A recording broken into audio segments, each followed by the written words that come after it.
We'll be here every Monday and Friday through April. Same place, same time. I think you will find tonight a very practical message. But to understand it, we must go back and see if we really believe the same thing. I make the claim that the eternal body of man is the imagination, and that is God himself, the one we speak of in Scripture as Jesus Christ. Now we are told in Scripture to examine ourselves to see whether we are holding to the faith. Test yourselves, said Paul. Do you not realize that Jesus Christ is in you? Unless, of course, you fail to meet the test. Now, you've just had the test, and you alone can judge whether you failed or not. For you heard the word Jesus Christ. You heard the word God. Now, if it conveyed the sense of an existence something outside of man, you failed the test. If when you hear the word God, or the word Jesus, or the word Christ, the word Lord, and the mind jumps to something outside of you, outside of man, you failed the test. Now we are told, by him all things were made, and without him was not anything made that was made. And that, I tell you, is your own wonderful human imagination. So what is now proved in the world was once only imagined. But this is the greatest of all secrets, the secret of imagining.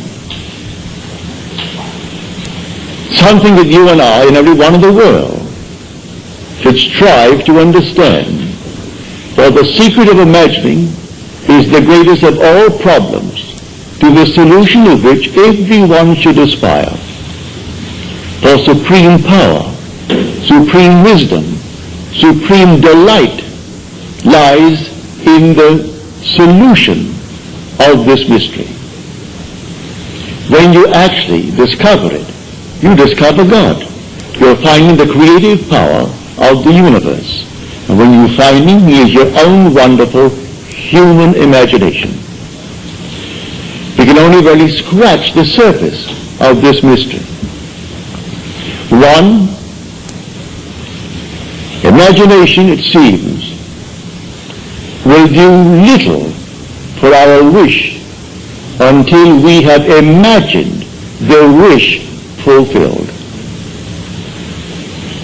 As Shakespeare said, it hath been taught us from the primal state that that which is was wished until it were.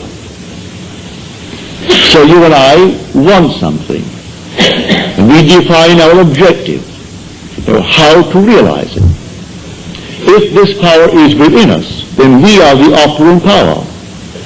We do not seek anyone on the outside. It's simply within us. Well, how do I operate it? If I could put it in this simple little frame, the subjective appropriation of the objective hope is the way to success. It's imagining as if it were true.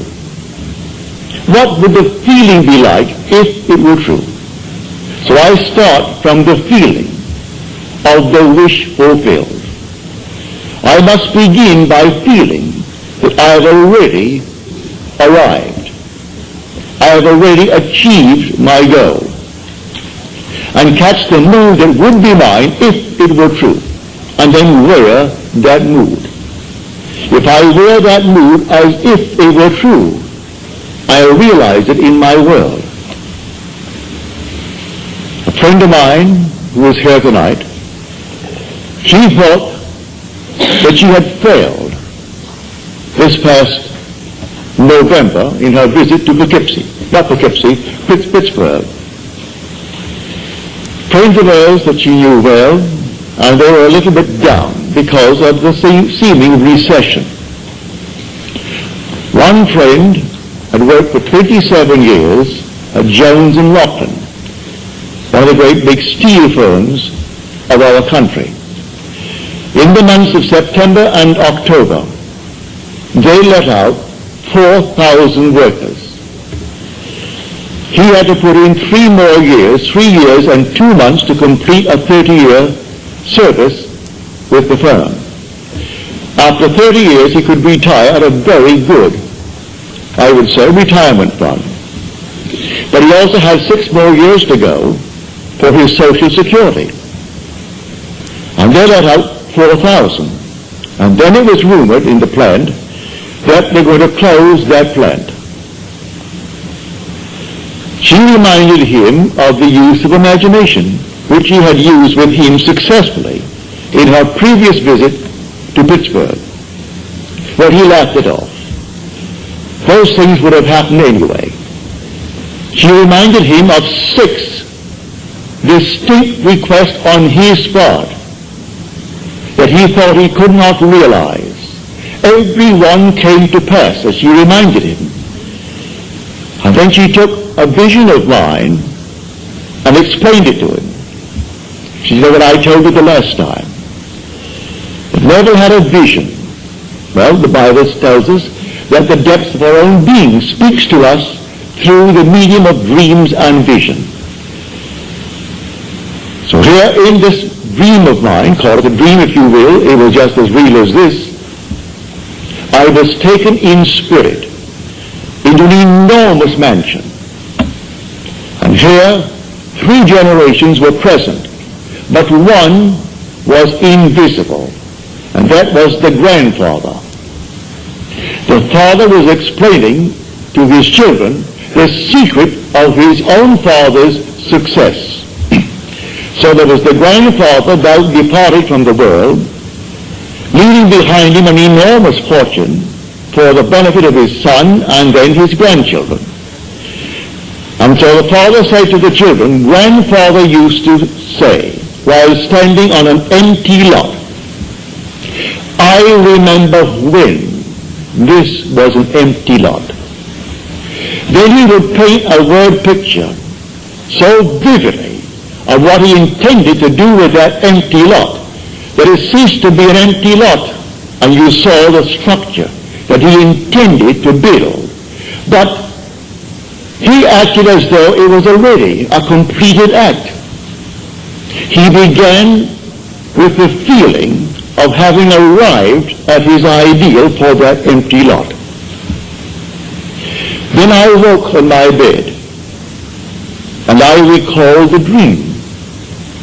And I knew that the depths of my own being had constructed that scene to instruct me. Here is one facet of the great use of this power called imagination, which is God. It was too early to rise, so I went back to sleep, and I redreamed the dream. This time, I am the grandfather. I am not the father telling the story. I am not an eavesdropper listening to the story as it was told in the original dream. I am now the grandfather. Then I would say to everyone, by standing on an empty lot, I remember when this was an empty lot. So she reminded him of this technique. Now she said, you are afraid that you might be let out after 27 years and 2 months in Jones and Loughlin. I will now remember when you were afraid. I will remember when you thought it all came to an end. That's one. He said 2 years ago I was interviewed and I thought it a very good interview. But after 2 years it has never appeared in the trade paper. And I wondered what have they done with it? Have they simply forgotten it, mislaid it, or deliberately not used it? She said, I will read that magazine and I'll be lifted up by it. It's humorously written, as you tell me. Well, I will take that book right now in my hand, that magazine, and I will read it. All about you. She went into 2 or 3 others. Then she returns. Now she's here tonight. She said, in December, I received the magazine. It's very well written and very, very humorous, all about this man. Then she said, I heard on the radio that Jones and Lachlan had decided not to close the plant, but instead to spend $13 million on the plant in modernizing. And then beginning January the 1st, to recall over 4,000 workers that they had let out. Now he is walking on air, but like all of these fellows, he will still forget it. He will still turn to a God outside of himself. This to him would have happened anyway.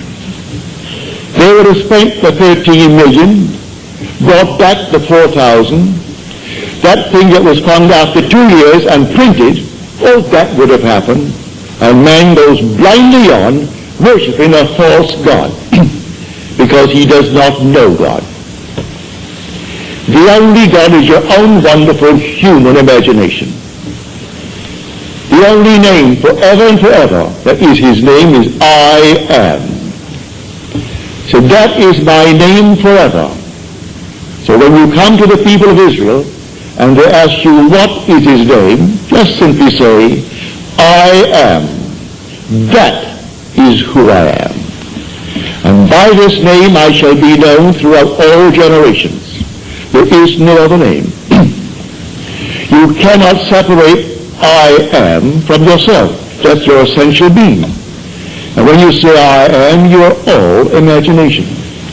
You cannot stick imagination on the outside and point to it. So you do not observe it as you observe the fruit of imagining. You do not observe imagination as you do objects in space, because you are the reality that is called imagination. This is what we teach here night after night. Now you can test it. What would the feeling be like if it were true that I am now the man that I would like to be? What would the feeling be like? Catch the mood. For the mood determines the fortunes of people rather than the fortunes determine the mood. Man puts it just the opposite. If I had $1 million, he said, oh, I would feel so good. Now, feel as you would if you had it. Catch the mood, and the mood will create that objective hope, if that is your hope. What would the feeling be like if you were now the person you want to be? And catch that mood. And wear that mood as you would a suit of clothes. And that mood will actually create an objective state that reflects that mood. That's what she did.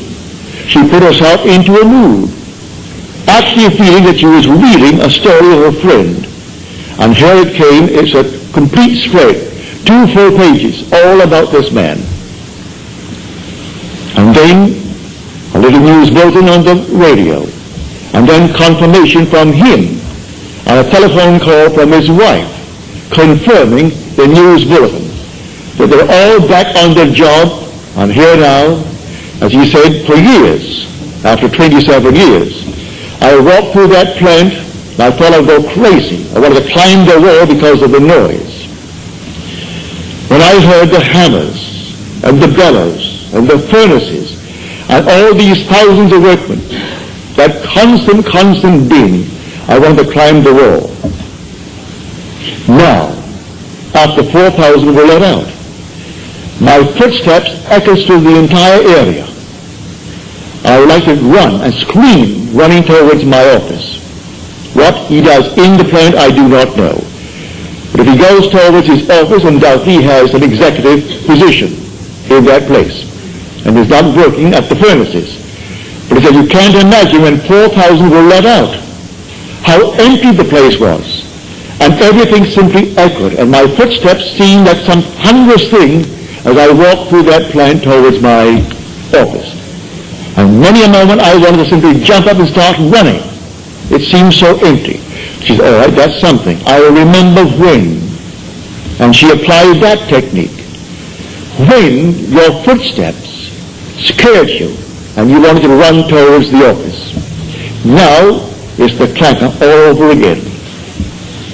So I tell you, I know from my own experience that these moods, you catch a mood, I could tell from the mood that possessed me through the day that I would meet a certain character. And I met that character. It may be someone I knew or some total stranger, but I could tell from the very mood that possessed me that I'm drawing into my world an affinity with that mood. You can catch a mood and create the world that is in harmony with the mood. Anyone can do it. In fact, you're doing it morning, noon, and night anyway. So when you turn to some external God, you're turning to a false God. There is no external God. Examine yourselves, said Paul, to see whether you are holding to your faith. Test yourselves. Do you not realize that Jesus Christ is in you? Unless indeed you fail to meet the test. You've just had the test. So if you think of some being on the outside, when I use the word Jesus Christ, you have the wrong Jesus Christ. For we are told by him all things were made. And without him there's not anything made that is made. Look into the room. All this was once only imagined. The suits you wear, the dresses you wear, the hats you wear, everything here, the buildings, was once only conceived in the human imagination and then executed. And if all things were made by him, well, then I must come down to find out who he is. Well, I can't go beyond my own imagination. I know exactly what I imagined, and I see the results. So I go back. All things made by him, yes, good, bad, and indifferent. He waits on me just as quickly and just as indifferently when the will in me is evil as when it is good. Is that in Scripture? You find it in Scripture. Read it in the book of Deuteronomy. I kill. I make alive. I wound. I heal. And none can deliver out of my hands. I am the Lord. Read it. Read that in the 32nd chapter of the book of Deuteronomy. There is no other God. I am the Lord your God, and besides me there is no other God. I am is that God. As we are told in the 46th Psalm, be still and know that I am God. A man will not believe it, and yet he has evidence morning, noon, and night that his own wonderful creative power, which is his own wonderful human imagination, is producing the phenomena of life. He sees it all around him, but he shunts it away. It's easier for him to genuflect before some little thing made by the human hand. So he put him on the wall and cross himself for luck. I think, oh, that's it. That's good. Now I've done my duty today.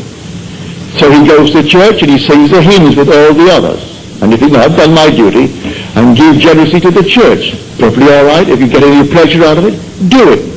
But that's not serving the true God. If you want a social gathering, certainly go to church. Go to the coffee breaks following the service and ask 1% of those who come out of service, what was the text today? And we will look at you with some vacant look. What? What was the text? What did he say? What was the theme of his subject today? They don't know. But it's a place to go on certain days of the year, especially on Christmas, on Easter, and days of that nature. Others make it a point to go once a week. They think they're doing God a favor. You're walking with God morning, noon, and night. We're taking to bed with you because your essential being is God. And there is no other God. Were he not within you, you couldn't even breathe. Your breath is God. Every child born of woman is God incarnate. If man only knew that, there could be no war in the world. Killing man is killing God. For every child born of woman is the incarnation of God. Whether you be black, yellow, pink, white, or any other color, there is no other being in this world but God. So the incarnation takes place every time a little child is born and it breathes, and you spank it to get it to cry. That moment was the incarnation of God. How can you kill him? How can you hurt him? Just teach him and show him what power is latent within him. For the whole vast world aches for the awakening of the imagination in man. And the story as told us in Scripture is a true story, but not as it's told. The day will come you'll actually find yourself reenacting the entire drama as told us in the Gospel. And you will know it in the first person singular present tense experience. And then you'll know who he is. He comes to us as one unknown, yet one who in the most wonderful, mysterious manner lets man experience who he is. And when you experience who he is, it's all about you. It's not about another. The whole vast drama is all about the individual that you see as a little child right in this wonderful world of ours. But here tonight, let us keep it on this level. And on this level tonight, when you dream of some wonderful objective in this world that is not yet realized, realize who the dreamer is, and the dreamer is God. And by dreamer, I mean your own wonderful imagination now. A daydream. That's God. That's God in action. Now, do not let your reason and your senses dictate what is possible. All things are possible to God. So suspend for a moment your reason. Suspend the senses that are dictating what you must accept. For many of you accept the facts of life. All right? If you could accept the facts of life and let reason dictate it, you'll never go beyond where you are. So suspend them just for a moment and try this technique. What would the feeling be like? How would I feel if they were true, that I am already the man that I would like to be? And if I am, how would I see my friends and how would they see me? It's all within us. So let my wonderful human imagination see them as they would have to see me if it were true. Bring into my mind's eye and let them see me. And let them talk to me. And let them congratulate me on my good fortune. And don't duck. Accept the congratulations of your friends. If they really mean it. Actually play the part all within yourself. And then believe it 100%. As we are told in John's letter, the 5th chapter of his first epistle. If we believe that he hears us in all that we ask of him, then we know that we have obtained the request made of him. Well, if you get the right God, you have no doubts in your mind as to whether he heard you or not. For you know you heard it, and that's God. But if you're not quite sure that he heard it, because there are 3 billion talking to him, begging, well, then you may be not quite sure that he heard you. But you don't think you're good enough. But you can't deny that you hear your own mind. You hear your own inner conversation. You hear your own inner speech. Well, if you know that one is God, well, then you are sure he heard you. Now you are told in that 5th chapter, the 15th verse of first epistle of John, if we know that he hears us in all that we ask of him, then we know that we have already obtained the request made of him. Well, all right. There's an interval between that imaginal act and this fulfillment, as there is between the creative act of a man and the birth of that child. Every little thing has an interval of time between the act and its fulfillment. A horse will take 12 months. A woman takes 9 months. The little sheep will take 5 months. A chicken will take 21 days. There are intervals of time. So the Bible teaches every vision has its own appointed hour. It ripens. It will flower. If it be late, then wait, for it is sure, and it will not be late. Different intervals of time. So it may take me a longer time. In this case with this man, 2 months to bring back 4,000 who were unemployed. To put his mind at rest that he doesn't have now to feel that he's going to be fired. He can put in out the extra time. Only a little while, 3 years and 2 months will complete his 30 years with Jones and Lachlan. And then, what's a man of his age? 6 more years, and then Social Security. So he will have both. If it happened now, he wouldn't have it. He would be cut on Social Security, and he would be let out without a good retirement fund. So she goes back, and she reminds him that it happened before. He couldn't afford the roof for the house. And she said, I will see the roof on the house. I remember when it needed a roof. And so she told him, I recall telling you, I remember when it needed it. But soon after, something happened in his work. He got the money, and the roof is on. The wife wanted an organ. Couldn't afford the organ. All right. She said, I remember when you didn't have one. She has the organ.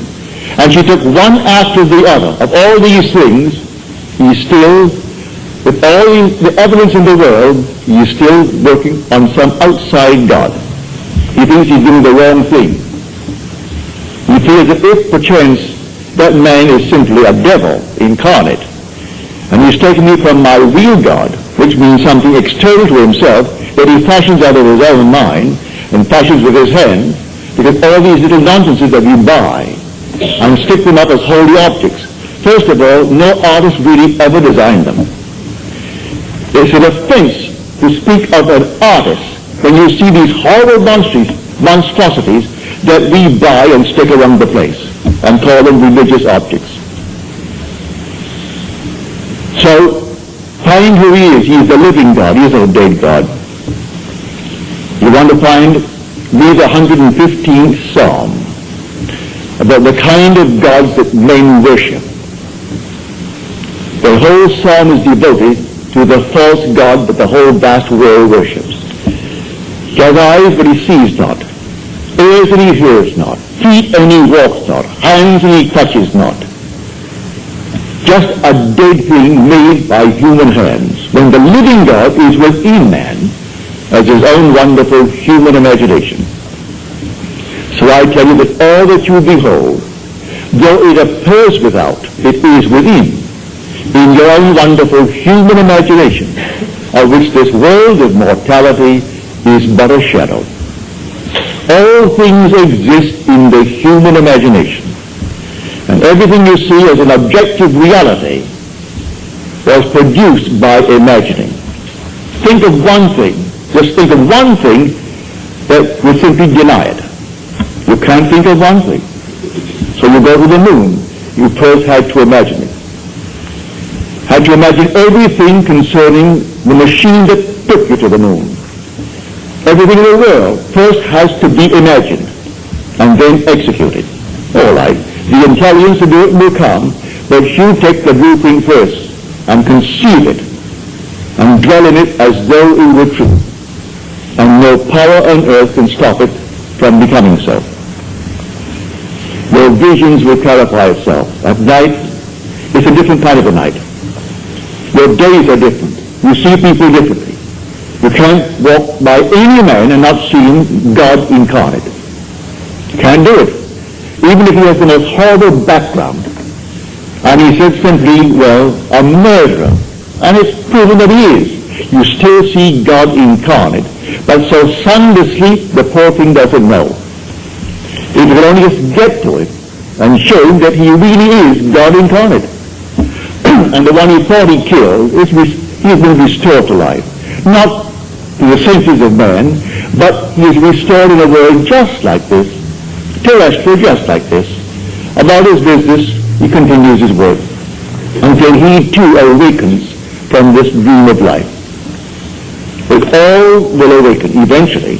But why not start now? Start now to tell man who he really is. God and man are one. Man is all imagination and God is man, and exists in us and we in him.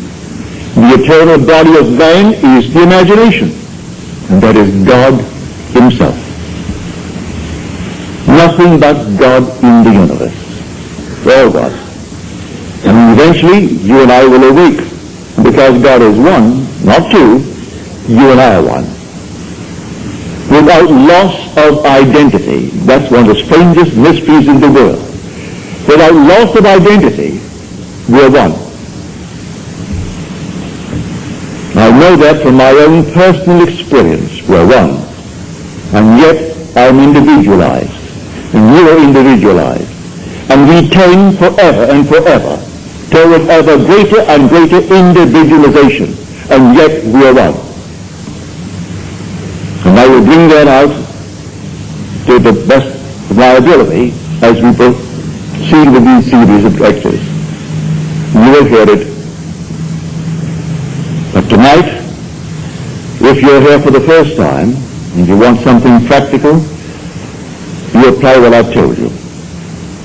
First, have an objective. You must have an objective.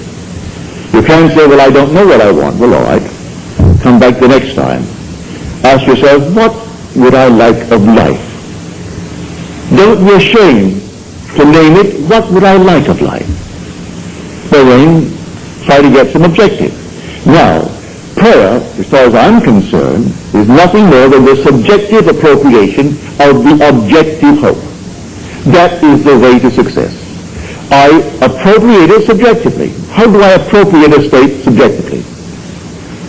Well, suppose now, this very moment, I wanted a ball, an ordinary baseball. But there isn't a baseball in the room, all right? But I want one. I would actually assume that I am holding a baseball in my hand until I can feel it. You think you can't feel it? Well, now try it. Try to feel what it would be like if you held a baseball. Now, to prove that you have held it, see what it feels like, the difference now, a tennis ball. See any difference? Or like a golf ball. See any difference? A piece of silk. You feel any difference? If you can distinguish between these many objects, those that are subjective, then they must exist somewhere. If you can actually separate them in your mind's eye and distinguish between these objects, I can begin to feel, begin to sense, begin to smell a rose. Well, a rose doesn't smell, or doesn't actually have the odor of another flower. I can detect the rose. Now a lily, an Easter lily. I can detect that. But what does it do? Well, I'm going to get them. Someone will think of Neville and send him a flower. And it's going to be the flower that I'm going to actually feel and touch and smell. It works that way. Money has an odor. It's unlike any odor in the world. It's more fragrant to the miser than the most marvelous perfume in the world. He can tell it. He put a money bag to his face, and it's like putting roses to mine. He loves it. He can smell money. He can feel it. Money has a distinct feel about it. Put a $20 bill in your hand and ask you to feel it, and then put another piece of paper in your hand, and you can tell the difference. There's a difference. It is an odor to it. All this is part of the inner man, that all things are possible to him. Try it. Before you condemn it, try it. And if you have the evidence to support my claim, well, then it doesn't matter what the world will tell you. If you laugh at you, so what? So they laughed at everyone who had an idea that seemed a little bit off-center. Always laughed at him. They laughed at the idea of going to the moon. Well, now it's an accomplished fact. There's still those who won't believe it happened, you know, because they don't want to believe it ever happened. The those who said you couldn't go down and actually live underwater. Well, we have a submarine. There are still those who won't believe it. You can present them with all the facts in the world, and they won't believe it. So I tell you, you try it first. And if it proves itself in performance, it doesn't really matter what the whole vast world thinks. Go about your Father's business, which is yourself, and then live a full and wonderful life in this world of Caesar. And the day will come, you'll actually depart this world. I mean this age. Because those who are departing it now, unless they are awakened, they still find themselves in a world just like this. But those who have awakened, who have experienced the second birth, the birth from above, find themselves in an entirely different age, where they're all imagination. And they are perfect. And wherever they go, everything is perfect. They don't have to raise a finger to make anything perfect, because they're perfect. All things must conform to them, for they're perfect. That's heaven. So heaven is not an area, it's not a realm, it's a body. And when that body is awakened within you, which is the wonderful human imagination completely awake, then wherever you go clothed in that body that is completely awake, everything is perfect. If you find yourself in a forest of dead trees that all burst into foliage, in the desert it all bloom like the rose, because you are there. No blind man, deaf man, no handicapped man could stand in your presence. He would be instantly transformed into a perfect man because you are perfect. That's heaven. It's harmony. So it's not a place where you're going to go, holy streets and all that nonsense. No. It's just simply you in a world that is perfect because you are perfect. And the day will come, you will awaken that body what's in you now. That body is in you, but it's sound asleep. And one day you will experience the resurrection. And you know the mystery of the resurrection. When you rise, and you rise within yourself. For the grave in which Christ is buried, if the Lord is buried, is your own skull. That's where he's buried. And in that tomb where he is buried one day, he will awake, and he will come out of that tomb. And it's you who comes out of the tomb, and you'll know who you are. He is buried in every child in the world, this universal being, and yet one. Billions of us, and yet only one Lord. And that one Lord, in his fullness, is buried in you, individually. And when you awaken, you are he. So tonight, take a goal. Make it a lovely goal, either for yourself or for another. For any time that you exercise your imagination lovingly on behalf of another, you're mediating God to that other. So, bring a friend before your mind's eye. Represent him to yourself as the man or the woman that you would like them to be. And don't tell them, ask for no praise, just assume that they're talking to you and telling you the most marvelous news about themselves. And you congratulate them on that good news. And go your own way. Believe in the reality of that imaginary act. It may happen tomorrow. It may happen the day after, or a week later, or a month later. It has its own appointed hour, and it is ripening and it's going to flower. So don't be concerned. Leave it alone. And it will come to pass. So this is what I mean by feeling is the secret. I catch the mood, the feeling that will be mine if I were where I want to be. I don't have to touch something, I can if I want to, but it's the mood I'm speaking of. What would the feeling be like if she were well, if she were this? And then you catch it, just as though it is true. You always go to the end, and the end is where you begin. You're always imagining ahead of our evidence. So go to the end, and feel the end. And then, dwell in that end, even though reason denies it and your senses deny it. You turn your back upon the doubters. That is your senses and what reason dictates. That's the hell or the devil or Satan in the world. That's the doubter. So you turn your back upon it.